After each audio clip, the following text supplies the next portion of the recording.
Testing.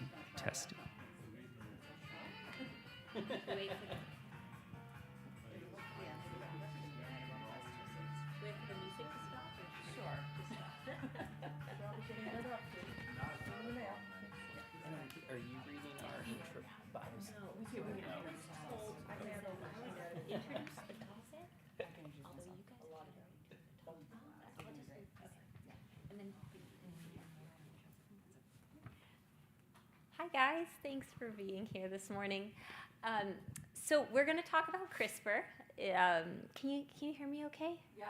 Okay, so every time I read about CRISPR, I hear about CRISPR, somewhere nearby the word revolutionary is right there.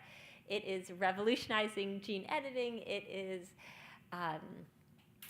the speed, the adaptability is revolutionary. It has the potential to revolutionize everything from our understanding of epigenetics to it's already changing how we think about crops and agriculture. I mean, the thought is that this is huge and revolutionary. I am by nature a skeptical person. I am a journalist, and I don't think I've ever used the word revolutionary in a story I've done, but then people far smarter than me say this is revolutionary. So that's what we're going to talk about today. We will start, I think, hearing a little bit about the past, how we got here. It's kind of a short history. My understanding is things have changed really fast in a short amount of time. Then we'll talk about where we are now, the limitations, the successes, and then also, of course, what the future will look like. So I just wanted to start. I will introduce myself. The panelists will both introduce themselves, if that's okay. And it's such a nice small group. So if you guys could all be thinking of your questions, because hopefully this can be a conversation among all of us. I'm Gabriella Emanuel. I am a reporter at WBUR. I cover health and science. I started in journalism a decade ago at NPR in DC. Before that, I did my doctorate at Oxford, where I was a Rhodes Scholar, and my dissertation, we were talking earlier, was on something totally irrelevant and obscure, and I should have studied something like CRISPR because it's far more important. So for you guys who did pick something important to study, do you mind each of you just introducing yourself, what you do, how you got here? Sure. My name's Jennifer Gorey. I'm Vice President of Research at Prime Medicine. I've been in gene and cell therapy for about 20 years now, focusing on how do we make genetic medicines for patients with blood diseases, so focusing on hematopoietic stem cell correction of mutations and in the immuno-oncology space. And so my whole career has been in this space. I got my PhD in immunology and then did a couple of postdocs in translational gene therapy and then moved to Editas, where I was the 7th scientist hired to the team and built the prototype with John. He took it further on Edit 301, but I was one of the initial scientists there. And then I took a sabbatical into immuno-oncology, working at Obsidian on making T-cell therapies, and then joined Prime as the 8th person on the team to build our new generation of genetic medicines. John? Hi, thanks. My name is John Zuris. I'm a director of editing technologies at Editas Medicine. So I've been in the CRISPR space for the last 10 years, 7.5 at Editas, and I overlapped with Jen. And one of the main focuses of what I try and do is take these technologies that are absolutely revolutionary, and as you said, and really get them kind of in a position where they can go into the clinic. And sometimes there's a little bit of work there, sometimes there's quite a lot, depending on the technology. Before Editas, though, I actually spent 3 years postdocing with David Liu, who seems to be the inventor of everything in this space. And I was working there on delivery of cast iron and lipid nanoparticles, and also I spent had an effort on the early work on the base editor. Fantastic. So maybe one of you could start by talking to me about where gene editing started and how we kind of got here. Sure. I think it's really important to acknowledge that a lot of the early pioneers in gene therapy started over 30 years ago with the advent of viral vector therapy. And I think a lot of the challenges were identified in how do you translate technologies in recombinant DNA and nucleic acid technology into patients safely and effectively.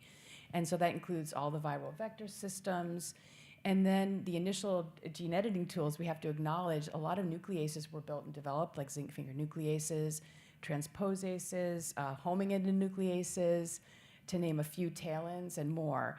And a lot of the early preclinical discovery work really helped us to understand what the baseline requirements are to make an effective genetic medicine using nucleic acid, and what lessons you can learn from translating something from early discovery into clinic. How do you work with regulators? How do you identify the problems?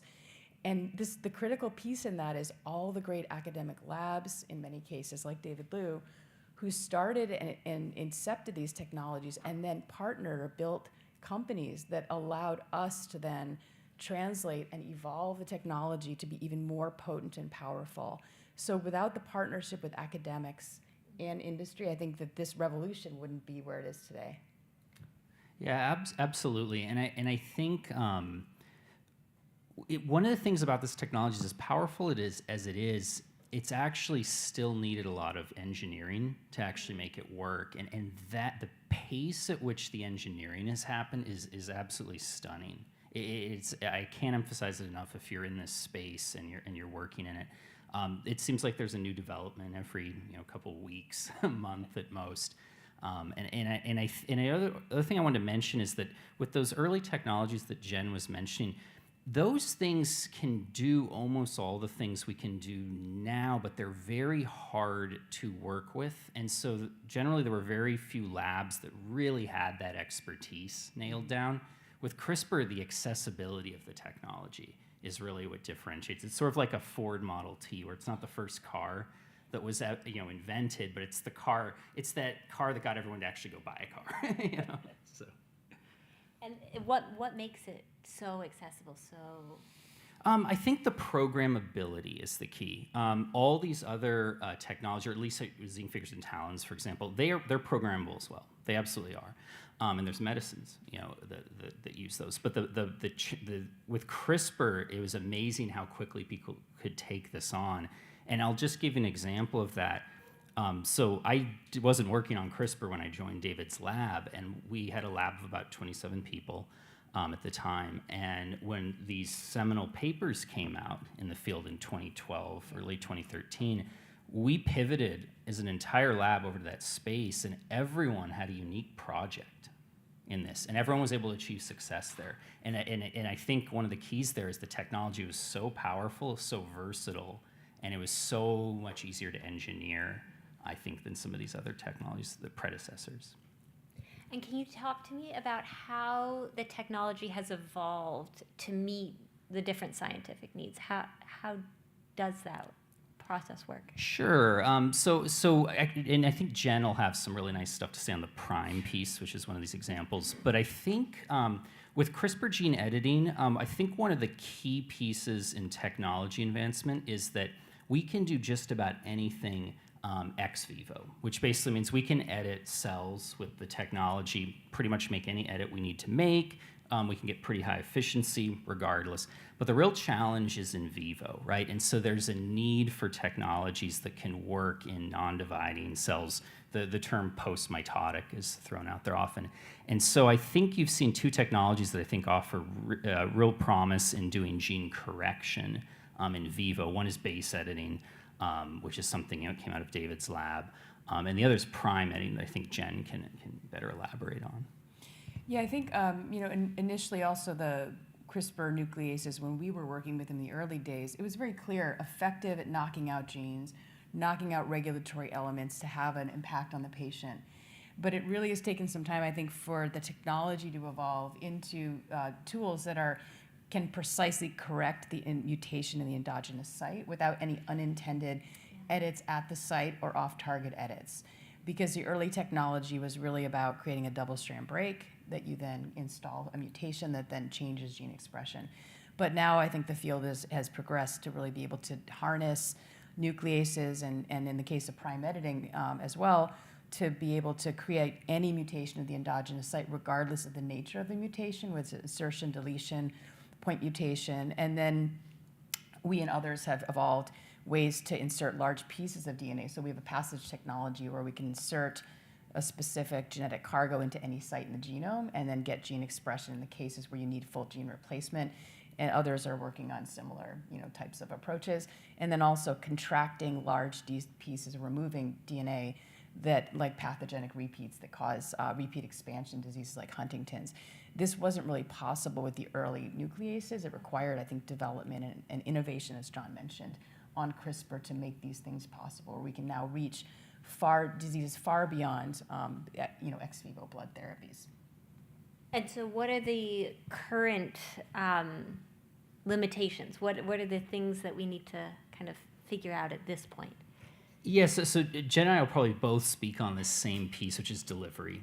Delivery is, there's, to quote probably many people, but I'll quote Fyodor Urnov, the three biggest challenges in the field are 1, delivery, 2, delivery, and 3, delivery. So that's really what is going to open this up. We really can today make almost any edit we need with the suite of technologies that's out there in the field, right?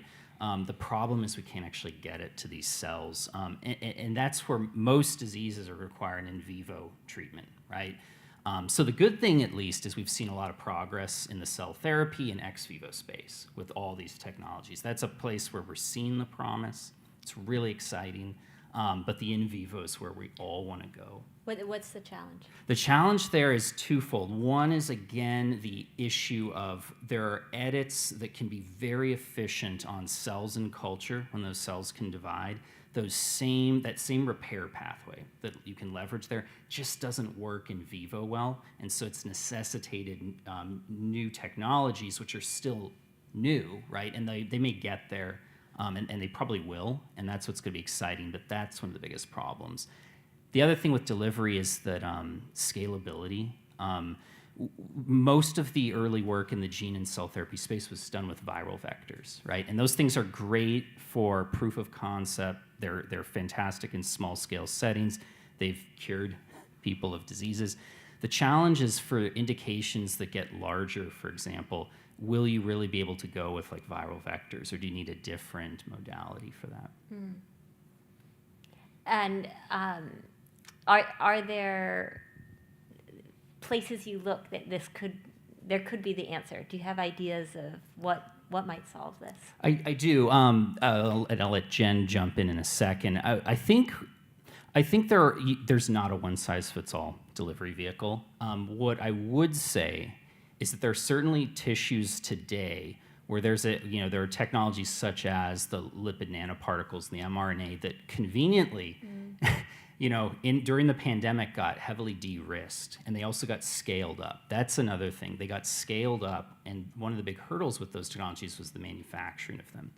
Because that's less of a concern today, that's one really attractive avenue. It's ready for work in the liver. It's already shown clinical success there. So that's an exciting area. But there's other tissues we can't reach, and I think Jen can talk a little bit more about that. Sure. So I think with delivery, it's getting the editing technology to the right specific tissue at the right time, and then being able to understand the pharmacokinetics and pharmacodynamics of that delivery system in terms of how long is the editor expressed, how long does it need to be expressed, and really tissue targeting, because for some indications, you may want to have high specificity of the target, and maybe that might be a critical element. In addition, delivery to the brain is much more complex, I would say, than delivery to, ex vivo cells that you can pull out of the body, right? For many reasons. And then how do you get broad distribution for the tumor? For issues like indications or diseases that affect the muscle system, muscle's so broadly distributed, and the biology of where the genomic DNA lives is a very different biology than, say, blood cells again. So that's a big piece, and I think we and others are investing heavily in building medicinal chemistry, lipid nanoparticle chemistry, and understanding how can we build these specifically for each organ system. But the other piece is partnership between companies and labs is critical, because no one company or organization can build all the tools. So it's about recognizing that we are interdependent on really advancing these. It can't be just one company can do everything well. We all hope it can be, but it's a bit challenging there. And the other piece John mentioned about manufacturing, scaling, this is something people don't talk about when they're starting a company. Mm-hmm. But that scale-up piece of process development, mm-hmm. analytical development to make components suitable for patients is a huge process at which many drugs might have a setback because everyone can do it in a dish or a mouse. Yeah. But how do you make it safe and effective and pure and validate that before it gets into patients to make safe medicine? So that's something I think the field is really keenly aware on focusing on. Is there the infrastructure to manufacture at that kind of a broader scale if it was available to the general population? Actually, right now, kind of no, unfortunately. There's a lot of energy being put into solving that, which is good. There's major investment from VC, pharma, biotech. There's biotechs where their entire mantra is making some aspect of either the manufacturing or the modality in question more scalable, right? From government? For government too? Well, I would say everywhere. Government as well. Well, actually, the great example of this is with the COVID vaccine. So their government stepped in through many billions of dollars at the problem. And this was in the case of lipid nanoparticles. That is now a modality that's so attractive across the spectrum of companies in this space. And absolutely that is in no small part due to that investment. Fascinating. So tell me, maybe you've answered this, but what are the ways that it needs to be improved to get us there? I mean, I think the manufacturing piece is pretty critical for all. I think also partnership and collaboration between biotech companies, pharma sector, academic labs, patient advocacy groups, clinicians. So there's a big education piece, and of course regulatory agencies. And we've been thrilled with how the regulators have been really active at providing guidance to cell and gene therapy and very actively engaged in the community. But it's a process we're all learning together, and so how do we learn together on how to make the next generation of medicine safe and effective as the technology is moving quickly? Mm-hmm. It can be done safely, as we saw with the COVID vaccines, but that required a huge effort and a lot of collaboration and pieces coming together. Right. I mean, there was kind of this universal. There was a need, right? It was an urgent need, right? Right. And the motivation was there clearly.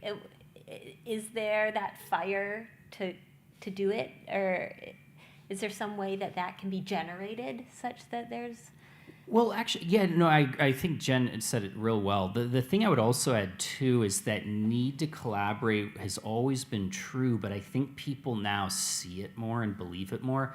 And one part of that is the fact that the investment climate in biotech, it's sort of in a little winter right now, and for that reason, companies can't just say, oh, we're going to do everything ourselves. It's not practical. The cash isn't necessarily there. So I think it'll foster greater collaboration.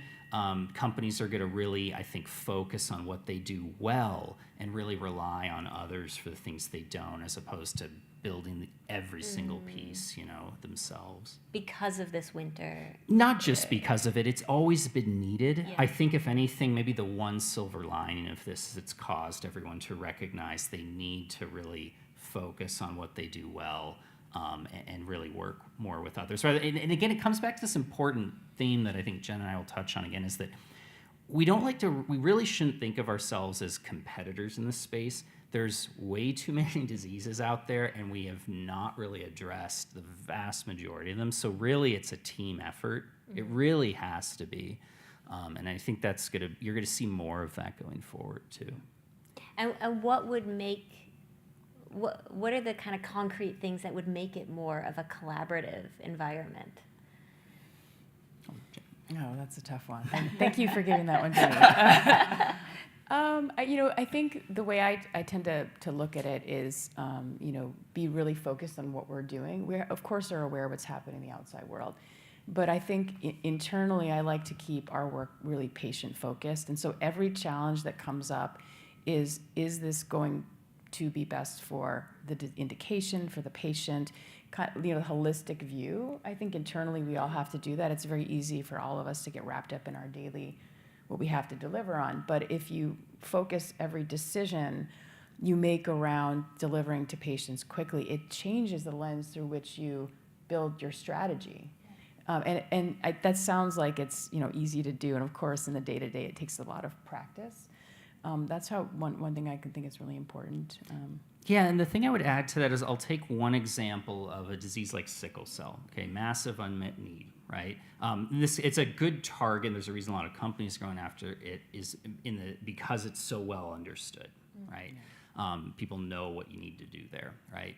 And so the thing with sickle cell is that what you can do, and what people have done, Editas has done this as of others, is you can treat patients with this ex vivo regimen that's really cumbersome, unfortunately, but is can you have outstanding, potentially curative outcomes, as we've seen so far in these clinical trials. The issue with that, though, is that's a very personalized medicine there, and it's very intense. It's sort of like CAR T, same thing. A lot of work goes into each patient's treatment there. What you ultimately need is some way of accessing everyone with these diseases, and you've got to come up with a totally different way of treating those people. And so one of the big themes you see a lot in the sector now is this desire to go in vivo and to edit these cells, which we can edit ex vivo, but actually edit them in vivo, because it's the only way we can really reach everything. And that's sort of an example of, I think, everyone kind of seeing the importance of getting the proof of concept, but then really figuring out how do we actually help all the patients. And then when you talk about the sickle cell, example, the things I've heard have been kind of mind-blowing in terms of before and after. The piece I often hear as unsolved is the cost element of how do you make this accessible. Would that solve the kind of accessibility question? Yeah, the one thing I'll add, and I want to hear Jen's perspective on this too, but in a big picture sense, it can make a big dent in that cost is simply by going in vivo with some sort of delivery vehicle that has a much lower cost of good. And then the other piece, though, really is it's the hospitalization costs there. Okay, and that's the same with CAR T. In fact, everyone talks about the cost of a CAR T therapy. That's actually the smaller number in the actual bill, right? So it's really the hospitalization costs and everything. And so if you could go in vivo in this thought process, there's this idea that that you wouldn't have to do any kind of major conditioning, ideally. And that's what happens in the hospital setting. And so the idea is if you can do that, that'll bring down costs significantly there. So it's not just the manufacturing, but it's really that hospitalization piece. And that's the goal that I think we and many others are really trying to solve for this. Also, I would just add, this sort of line of thinking is really going to hopefully be adapted to many other indications that right now would ultimately be better served by an in vivo kind of one-time treatment, but you got to actually get all that technology to work. Yeah, and to John's earlier point, with blood therapies requires chemical conditioning or chemotherapy, and a lot of the patients that that could use the treatment, they don't have the health to go through that process. Chemotherapy is pretty rough to endure, and then there's it has other unintended side effects, and so in the case of sickle cell, you might have a parent having to decide, am I going to put my child through this conditioning regimen? And that's a big ask. Whereas if we have in vivo tools where the patient has an infusion, they can go home, and with light monitoring versus a 1 or 2 week stay to monitor hematopoietic recovery, that will open up accessibility. And also, I think again the education piece, working with patients and clinicians, to feel comfortable with new therapies. And I think when in vivo, becomes something more commonplace, I think it might actually do that. Yeah, and tell me, I've been curious, you have also worked in the oncology space. Can you just enlighten me on kind of the differences of working in terms of a genetic condition versus a cancer? Sure. I think the reason we use rare diseases and inherited genetic disease to really test our technology is because there's a very clear relationship in the indications we select between the genetic mutation and the impact it has on the patient. with cancer, it does have a genetic origin, but the complexity of mutations makes it very hard to understand how do I directly target the cancer, for example, without causing more damage. Causing it to spread is one thing. The other thing is, what are the, I don't think people really know from a CAR T therapy perspective, for solid tumors, what are the targets you're going after? Solid tumors are really complex, and then there's a delivery issue. How do you deliver the therapy into a hypoxic tumor environment? So, and the tumor is responding to everything it's seen. So most patients like are treated with, like, say, new therapies. They've gone through 3-4 lines of therapy where their immune system is compromised, their cancer genetic mutational load is very different than when they're diagnosed. And I can understandably, patients, and clinicians are, hesitant to try a new therapy up front when, in the case of melanoma, resection and chemotherapy can treat a bulk of the patients. So I think it's the complexity there that with inherited disease, it's just, what the cause is. There's complexity with inflammation and all these other things, but not to the same degree. And then also, in terms of the landscape, there's a number of drugs that for many patients it does work. So tell me, if you were with cancer patients able to get in as the initial therapy, would it look very different? Like, are we studying something that might actually be a totally different chain of events than what would ultimately happen? I mean, I think that's definitely a possibility. Again, it depends on the specific cancer. It depends on the patient, and really the clinician's expertise on how to best treat that patient. And this is where, again, I think the partnership and collaborations on, as we build these medicines, connecting with, the clinicians, the advocacy groups, the patients themselves, and trying to figure out what's best for those patients as we move forward. And tell me, when I have reported on cancer, one thing I hear again and again is that it's not one disease, it's thousands, or every person almost has a different. How does that translate here? My understanding is when you talk about genetic diseases, there's something very specific. Yes. But with somebody's cancer, it may be much more individualized. Yeah, that's true. And I think the cancer will also evolve, that if you provide a drug that affects one protein on the cancer will turn it off, as in the case for checkpoint inhibitors, right? And so I think one positive example with CAR T is with CD19 positive liquid tumors, lymphomas, leukemias, it's known what the target is, and that gene does not get turned off. So you can make a CAR receptor that gets a T cell to bind to it and kill it. So it's a very clear path. I think part of it is, again, partnering with academics who do neoepitope discovery, who identify new tumor antigens that are not downregulated when the tumor is feeling threatened, and then building cell therapies or therapies that then target that will be more effective. Can you guys give me some examples of successes where we can look to say, like, this is the potential? Oh, I mean, well, one of the great things is how successful CRISPR's been so far.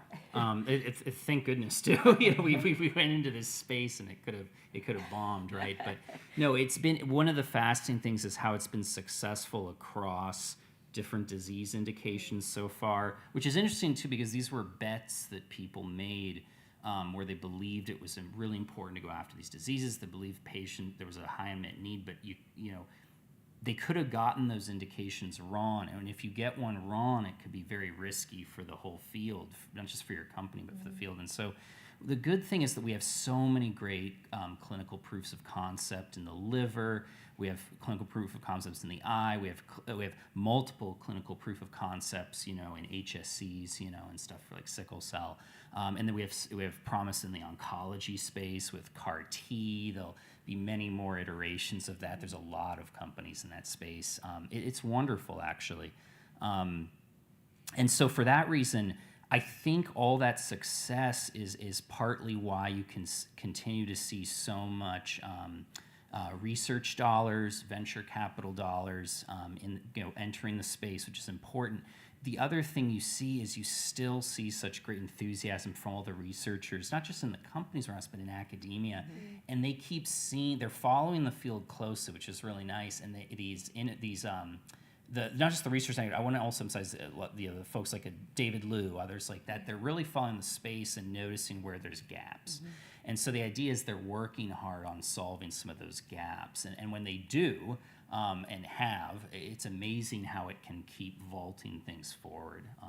There's also an interesting thing in this, I would say, in the gene editing space, which is so many things were thought to be impossible early on, and so many of them have actually been achieved. And so there's sort of an idea of you don't want to bet against anything in this space, which is a wonderful thing. Yeah. Tell me what we've kind of been talking about it feels much more clear cut when you're talking about a disease or something that can really be cured or improved. What are the guardrails we need when we think more broadly about what could happen with CRISPR, what the potential is for good and for bad? I mean, it doesn't take too much of a leap of imagination to think of some problematic uses or what do we need? I know was there a moratorium proposed at one time in terms of? Sure. Do you want to? Sure. I like how John's giving me the hard ones. Oh, no, I have something to say here. I want you to answer that one. No, that's a really good question. I mean, I think you recall early on, there was a number of professionals working in the CRISPR space that really came together and gave their perspective on the best practices of CRISPR in the field. I think that we have to just be mindful of that. I think the other piece gets back to partnering again with regulators and the community. And I think the other piece is, once we were able to identify, for prime editing, we don't see indels or unintended edits. We don't, to date, have not seen any off-target editing. But that's not to say we shouldn't keep looking. So being very careful to look and evolve new tools to confirm the safety of what you're doing is really important. And I think the agency and others are tuned in to how important it is to first make these things safe to test and then build upon the efficacy. Yeah, and the piece I would add, I think Jen covered the importance of making sure that we're doing things carefully and safely. And one of the things that we'll need to do in this space is some of these early indications were ones that sort of, and this is maybe not the right word at all to use, but they sort of represent in some ways the low-hanging fruit, and that the unmet need was so high, the indication so clear. And the consequences of not treating someone so high that the risk benefit was I think really easy for everyone to understand. The question becomes, when we start using this technology and scaling it, and we start addressing more common indications, there you have to think about the safety profile there for an indication, let's say, that isn't life-threatening but brings a great benefit to a patient. You then have to really look at what happens with some rare, potential off-target event or something when you're not treating 100 people anymore, or 1,000, but 100,000 or 1 million even. And there's some companies that are very much, I think, starting to take that risk, which will be interesting, and we're, I think, very closely following those companies, because if they're successful, it'll be huge for the field. It'll be absolutely huge, because then we can really think about diseases that many people out there have, maybe people even in this room or have family members that have, and you can start imagining our ability to maybe do a one-time treatment for those. So that's where we're all trying to get eventually, I think, with this tech. And what is or what should be the relationship with regulators on this? What role should they play in terms of either helping speed things along or helping caution, offering a measure of caution? I'll have a quick one. I actually think Jen has a lot of good stuff to say on this. My only quick thing there is just that one of the things, there's so much we can do with gene editing, and there's so much that we will do with it.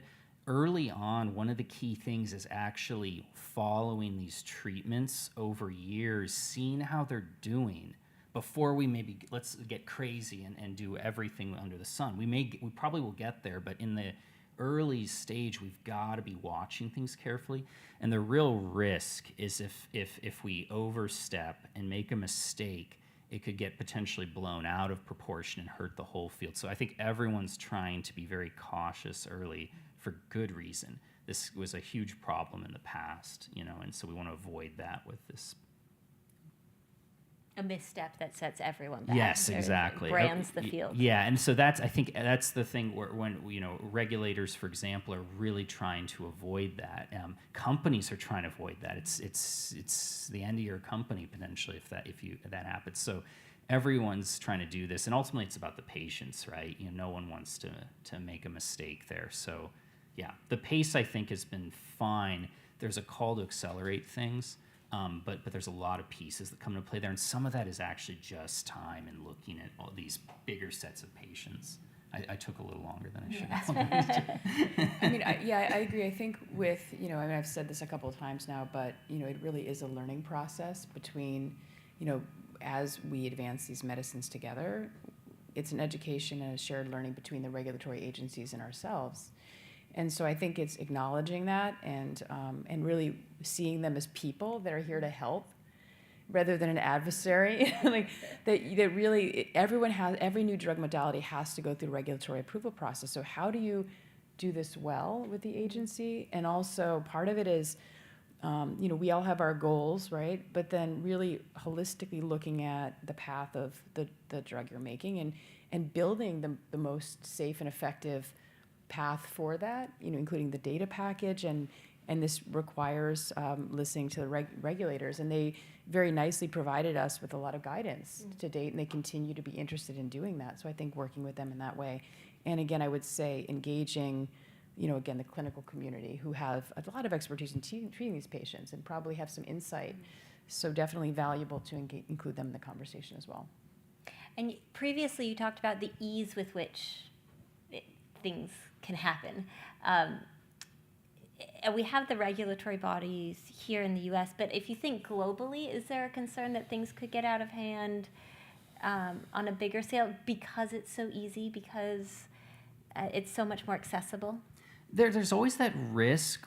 So far, other than I think one well-known case that happened in China, I think actually things have been pretty good so far. I mean, one of the things about some of these memorandums on no germline anywhere, these aren't just signed by some people in the United States. These are actually all these leaders across the whole globe who represent. These are important people. They represent agencies in countries, and so they speak in a way for those whole bodies, right? So this isn't just like some isolated position that we have in the United States, which is good. And again, the key there is a problem could happen somewhere else and still greatly affect how people perceive the technology here. And so that's why I think people were. This is actually a space where people have been so responsible overall in terms of getting, early on, kind of establishing some of these ground rules. But I just wanted to touch one thing Jen had mentioned on this conversation that's evolving with the regulators. One of the things that will happen over time, which will be exciting, is as we start to understand what is an acceptable data package, for one of these rare disease indications for each of these modalities, because they're all different. They're not just prime, base, CRISPR nucleases. They're all different, but the delivery vehicle, which is actually often the problem when there are problems, the delivery vehicle is also unique. So when these packages get more understood, people will be able to move these things quicker because they'll know exactly what they need to do. They'll know what they need to look for. And that's a conversation that's still evolving because the technology is so new. Who has a question? Does anyone want to go I have first? a quick question, which is just like a sidebar question from what you just asked. So it's because I just want to understand this a little more. You just said globally in China there was gene editing. Are you referring to COVID or something else? No, this is Hui Zhongqi, if I'm pronouncing his name right. This is an interesting case where, in the best case scenario, the intent might have been a good one. In this case, this was an edit on CCR5 where the intent was to basically make it so that these children would not have HIV. So you could argue there might have been a well-intention there by the person, and it's in the best case scenario. But the problem there is that that's not even a needed thing to do in this day and age. There's other ways to avoid that problem, so it's not needed for one. 2, there was no ability for anyone to give consent really there, right? 3, the technology was very new at the time that was done, and that's what we were talking about earlier, is that this technology, as we start to see this across different modalities and more patients, we'll better understand what the real risks are for each of these editing technology pieces and also the delivery pieces. And then the final thing is that there can be consequences to an edit. And in the case of this edit, this actually makes someone more susceptible to like West Nile virus, for example. And I think Jen actually knows more about the biology here, but that's one of the reasons we have to be very careful and smart about these things. And really, you want to have people to give consent who are actually being treated. What stage was it done at? Was it a fetus or was it? I'll actually. I don't even remember. I remember hearing the This news. is yours. No, this is yours. Yeah, no. So in this case, I believe this was at the embryo stage. Yeah, you'd have to, I think, really to do that efficiently, and so that falls into the germline editing piece, obviously. And so there's a reason that is something that is not happening. Makes sense. Yeah, absolutely. No, it makes sense, yeah. I have a question. Here, can I read it? My question relates to the immunogenicity of the platform. If you're expressing viral proteins and bacterial proteins in mammalian cells, is there an issue with inflammation, rejection, getting rid of the cells when you're expressing all these foreign factors? And how does that impact the long-term viability for the platform for cells in vivo? That's a great question. I can take that, and Oh, if you're I miss the anything. immunologist. Yeah. So I think the great thing about hematology, not to plug my field, but there's been a lot of years spent developing a lot of immunosuppressive drugs. In the case of when you're delivering gene editing components, there may or may not be a transitory immune response to the editing components. And so what a lot of people do is they pre-treat the patients with things like dexamethasone just to reduce the likelihood or risk. And this was actually very common in even viral vector therapy, where you're putting in modified cells as patients would first be immunosuppressed. And that would take down the immediate need. And then once the gene editing components, we deliver them as nucleic acids, so the half-life is very short. Once those are gone, in theory, there should be no risk of response to those agents once they're gone. And so I think clinicians can manage that. That's my understanding of how people are doing it now. To the case of long-term expression, I think there might be some vector systems that may persist. I think that's more integrating vectors, and certainly this is another reason why we like, if you were to integrate a nuclease, that may not be a good thing into the genome, right? Because you don't want it on all the time. But in the case of the way we deliver most of the technologies, it's a short-term level of expression. Yeah. So the correct thought is that it'd be a short-term Prophylactic, yeah. So that to allow the guide expression, integration, everything that gets cleared, then the cells probably would survive and be able to replicate. Yes, and in the case of putting in a cell therapy, people have shown now that cells will engraft and the cells are accepted by the body. And so, to what John was saying earlier about the precedent of all this work that's been done with vector modified cells in the past and gene editing allows us to understand that, the risks of immunogenicity. But to your point, when you add more complex components, this is something that has to be monitored for. And one of the things that's important, there's a bunch of complex pieces at play here, but in terms of how I think people are thinking strategically going forward, if we have a manufacturing challenge, if we have the risk of an immunogenicity challenge, and if we are doing something that is just intended to make a one-time, treatment, ideally, then you have to think a lot about the technology you use and the delivery vehicle you use for this reason, because you can potentially address all these different challenges all together with the right choice of how you want to deliver something. Transient is I think where we'd always like to be, especially for one-time treatment where we shouldn't have to give it again. And that movement away from viral vectors, you've seen a lot. There's still an important place for viral vector. There's tissues you just can't hit right now without them, but I think that's key. And that should help with the immunogenicity as well, because often that immunogenicity, the bigger issue is the delivery vehicle than the actual bacterial protein that you're adding, oddly enough.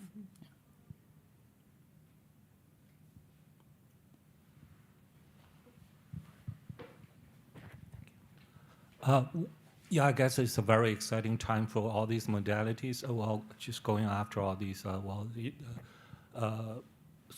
nebulous indications. My question is, I really want to get the technologies perspective on this strategy. On one side, you have the research dollars, have so many things comes out, so many dimensions. On the other side, therapy, I mean, because of the ethical conflict, because of the manufacturing for the CMC of the car, because of the scalability, and also the silos, how to connect it, to cooperate. The healthcare dollars doesn't really get into this area. I mean, it's a very imbalanced picture. So if you're a policymaker, if you're VC investors, I may oversimplify the picture, but where are you? Where do you want to bet your dollar to make this CRISPR at least have one or two breakthrough for the impact? There's a lot to talk about there. Well, I guess we'll try and figure it out. But I guess maybe one thing I would comment on is, at the end of the day, this comes back to patients. And so one of the reasons a drug may be priced the way it's priced, or one of the reasons a drug may be needed in a certain modality versus just some other small molecule version, let's say, is because for that patient, that strategy is going to have a huge difference in their life, right? One of the things we've seen with like sickle cell is this is a place where gene editing technologies are so well suited because of just the biology of that disease. This isn't something where it's really as easy to just do a small molecule treatment and really have the patient see that full clinical benefit. But there's other cases where you won't need gene editing per se, or gene editing may be too expensive, for example, and there's really just something out there that someone can pop a pill every day, and that'll be what it is. There's no one size fits all for all of this, right? But I would say that cost piece, and CAR T I know can fall in there even if there's no gene editing, but the cost piece there is something that everyone's working on as they're innovating on the technology. They're not just thinking, oh, this technology will make this edit better or more efficient. They're also thinking, can I scale this? Can this reach more patients, right? So there's so much innovation in manufacturing right now for a good reason, because that's a huge bottleneck here, absolutely, with these modalities. And that's how you'll get the costs down, among other things. It's not the solution to every piece of that, but... Yeah, when I first started at Editas, there was no available guide RNA synthesis, so we made everything using in vitro transcription, which makes a very not the most effective tool, but it was before Agilent made that accessible to everybody. People forget that you couldn't order guide RNAs. My point there is, as more companies advance these technologies, both internally with our chemical manufacturing and externally, people are understanding how to more effectively make highly potent, purified, longer guide RNAs or nucleic acids that will enable more therapies. And to Jay-Z's point, John Zuris's point. That's my name. Yeah, it will drive down the cost of goods. And the collaboration piece is of course important, but the more we all understand and learn, how do you formulate lipids effectively? How do you formulate complex nucleic acid combinations effectively? That will drive the costs of goods down quite a bit. And then the in vivo piece, if you can advance to all therapies being in vivo delivery with these now lower cost of goods composite drug products, then hopefully the cost of goods will go down. But it will take patience as we sort out the technology to make these safe and effective things to test in patients. Yeah, and I just want to add one thing. I'm essentially just repeating something Jen said for emphasis. That longer nucleic acid work, That is you don't hear a ton about that, in the press, and that is a massive challenge, and there's an enormous effort being put into that. I can't emphasize enough how much people are working on trying to solve that piece. That piece is extremely relevant too when you're working with these longer guide RNAs, which are not just part of, but will probably be even longer and part of more of these kind of new CRISPR variations. Prime editing being something that we all see and can look at, but there'll be more versions of this. They're going to require these longer guide RNAs, and the consensus right now is that those would be made synthetically at this time, and for that reason, length is such a big challenge there. Why is it so challenging, the length? Yeah, so one of the reasons is just when you actually do these syntheses, and this is an interesting thing to think about, the power of numbers or multipliers. When you do these syntheses chemically, you have coupling efficiencies. Basically, when you add the next, let's say, base on there, these coupling efficiencies are like 99.5% efficient. That's amazing, right? Guess what happens when you actually take that out to 100 or 150? You end up with this product purity at the end that's a yield that's very low, and product purity that may be below a threshold you need to. So there's a lot of innovation that needs to happen there. Is already happening, thankfully, and that's going to be huge. That's an underappreciated area of effort, I think. I want to do a shout out to the folks working on that across the companies. chemists. Thank you, yeah, chemists. to the chemists, because that is so important, and that's going to be key for actually reaching patients again, and also giving patients a safe therapy as well. And those are synthetically. Yes. Yeah. Would they be made domestically, or what is the mechanics of this? Yeah, so there's it's solid phase synthesis, and it's through chemical coupling of, I think, phosphoramidites. Yeah. Is that right? Correct? I'm not a chemist, but Well, actually, learning. The other thing I would say is there's a bunch of other ways people are thinking of that are relevant for this one problem. example, But yes, yes. phosphoramidite. So it basically is learning to what John said. How do you scale the manufacturing of this? It's a lot of chemical use required, and then a lot of time required to get the coupling. And as John mentioned, to get efficient coupling at each addition of the base requires a certain amount of time. So you can envision a standard guide RNA that's under 100 bases or about 100 bases. Can get pretty great purity, but if you're going out for prime editing or other technologies where you want to make 150, 200.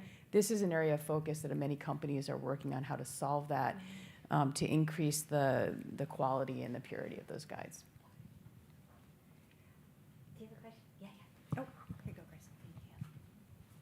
Grace. Thanks for your talks. It's been really enlightening and helpful. I just wanted to ask, you said new technologies and new engineering, everything is coming out every 2 weeks. And what are some of your personal things that you're following right now that really interest you, that you're personally very passionate about or would like to see more advancements in? I was going to say that I really can't wait to see the clinical data come out. That's my favorite thing to see. I mean, it's may not be innovative in the discovery space, but to see how the hypotheses play out. First, I want to see, I always look at the blood therapies first. Is it safe? How did the patients do? Because ultimately that's what's important. But then over time, the long-term follow-up results are so informative because, in some of the early, say, gene therapy vectors, it seemed early on that they may be effective, but then later on, it was clear that challenges came up. And so again, having clinicians report back on these is really, it's not like splashy news. Long-term follow-up is not interesting to a lot of people, but for us, it's incredibly effective to understand, is the safety profile going in the same as it is long-term? And so only time will tell. And what's the timeline, the time horizon there? Sure. So for hematopoietic stem cell therapies, one of the challenges is you really have to wait, I would say, 2-year follow-up to see the long-term engraftment profile. That's typically how we look, but even longer, I think monitoring the patients for any off targets that may have not been detected. So really, when patients get to 2 years, I'm usually really excited for the patient to see that they've made it through the acute phase of transplant is safe, but really you don't know efficacy till later. And looking at all the blood lineages come up in the blood counts is really exciting to see the patients have recovered blood production or healthy. Yeah, I think that the patient piece is really the key priority and the most exciting thing. It's the most important, obviously. I think if you were asking on the technology side of things, rather than necessarily pick the exact tech or paper that happened or did happen, I would look forward to two things that I think the whole field are really looking forward to is, one, we want to be able to get targeted delivery to the tissue type of interest. So there's a lot of effort there. There needs to be more effort, if anything. I think it's the most important problem maybe to solve right now in the space is actually that. And then the other thing, which I think the delivery is the most important, but the second one is what would be really nice is if we can truly deliver cargoes of really any size, 5, 10 kb if needed, efficiently in vivo in non-dividing cells with good efficiency. Because if we can do that, then you can address a lot of diseases out there where there's so many different point mutations, let's say, or other indels that cause that disease, that it's going to take so many different drugs to address all of the patients with that disease. And so if you can do it with that one-stop method, that'll really allow us to reach the most number of patients. And that's a really big challenge. It's not easy. And in the target site, also yeah. in the endogenous site, that's Yes, the critical. So yes, you understand it and the expression level of the gene that's being inserted. Yes, and actually to that point, you could have a scenario where you have, normally most diseases are cases where there isn't enough expression of something, but you could actually end up inserting something now having too much expression, and that's a disease. That could be a disease. That could be very problematic. So that target locus thing is key. And that's where the programmability comes into play, and that's where we started this whole thing with CRISPR, and its programmability is really the feature there. Could you elaborate a little further on your comment about the size of cargo delivery and where the limitations are at right now for CRISPR and the prime editing platforms? And then also you referenced integration efficiency. So how does that differ, or what we would need for ex vivo versus in vivo delivery that you touched on?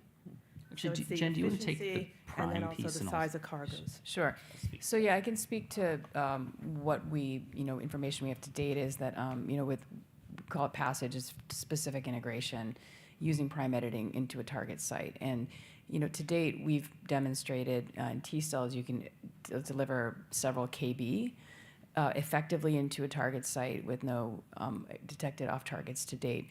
So it's very promising. I think the limitation in the field currently is, how do you deliver that cargo? Is it double-stranded DNA? Typically that's what we do, and it's well tolerated by the cells we work with, but there needs to be an evolution of making, I would say, better DNA templates, because in general, large pieces of double-stranded DNA do cause an immune response in certain scenarios. And so really having the field focus on how do you make better DNA delivery systems, or just that's a non-viral system. So DNA, double-strand DNA that can integrate, or even how could you make an RNA molecule that can then be reverse transcribed into a DNA template?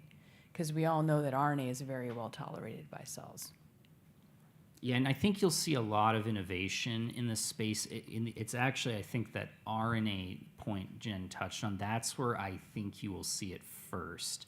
And that's going to be exciting when we get there. And again, the key here is, most importantly, non-dividing cells in vivo. That's I think ex vivo, there's solutions, they're still early, but there's solutions. But that in vivo piece is going to be real important. One thing I would say is nice is that we are seeing the ability to integrate large cargoes ex vivo non-virally. Jen mentioned that. Something we at Editas have a technology for that too. That's really good because at least on the cell therapy front, that's one way to lower cost of goods, and that's one way to scale, to reach more patients for sure. One last question, if anybody has any. Anyone? One last?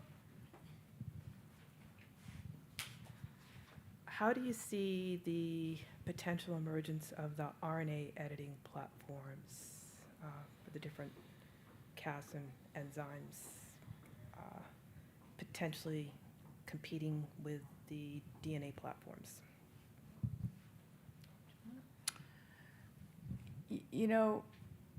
I think there's, a number of technologies out there that maybe in some cases would be sufficient. I think there's a lot of room for different technologies.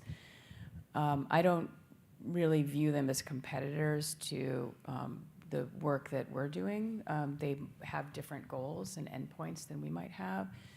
And I think what we can do is, as every new technology comes out, I think we can learn from them, from each other, about what works and doesn't work and what's required. I mean, that's my best sense of what I understand with the RNA editing technologies is it seems to be there's a place in the field for lots of different kinds of innovation, and we can learn from all of them.